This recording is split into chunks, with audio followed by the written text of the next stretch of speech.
ভারতের কোন রাজ্যে সবথেকে শেষে সূর্যাস্ত হয়? এক অদ্ভুত নিয়ম। গোটা বিশ্বে কোথাও না কোথাও সূর্যোদয় হচ্ছে, আবার কোথাও না কোথাও সূর্য অস্ত যাচ্ছে। ভারতের ক্ষেত্রেও দেখা যায়, যেমন আরব সাগরের তীরে যখন বিমানগুলো ওঠানামা করে তখন দেখা যায় যে একটা দিক অন্ধকার, একটা দিক আলো। তো বলতে পারেন ভারতের কোন রাজ্যে সব থেকে শেষে সূর্যাস্ত হয়? আসুন এই বিষয়ে বলি। অরুণাচল প্রদেশে অবস্থিত ডং উপত্যকার দেবাং উপত্যকা ভারতের একমাত্র স্থান যেখানে দিন এবং রাতের সময় ভারতের অন্যান্য রাজ্যের থেকে সম্পূর্ণ আলাদা। আবার অন্যদিকে গুহরমতি, এটা ভারতের গুজরাটে অবস্থিত। এটি হচ্ছে সব থেকে পশ্চিমতম একটা জায়গা এবং পশ্চিমতম বিন্দু বলা যেতে পারে। আর এই জায়গাতেই সবার শেষে সূর্য অস্ত যায়। এক অদ্ভুত নিয়ম।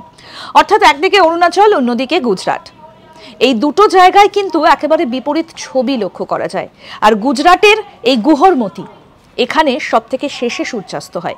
এরকম আরো অনেক অজানা আপডেট পেতে দেখতে থাকুন আজ তাক বাংলার ইউটিউব চ্যানেল। সাবস্ক্রাইব করুন।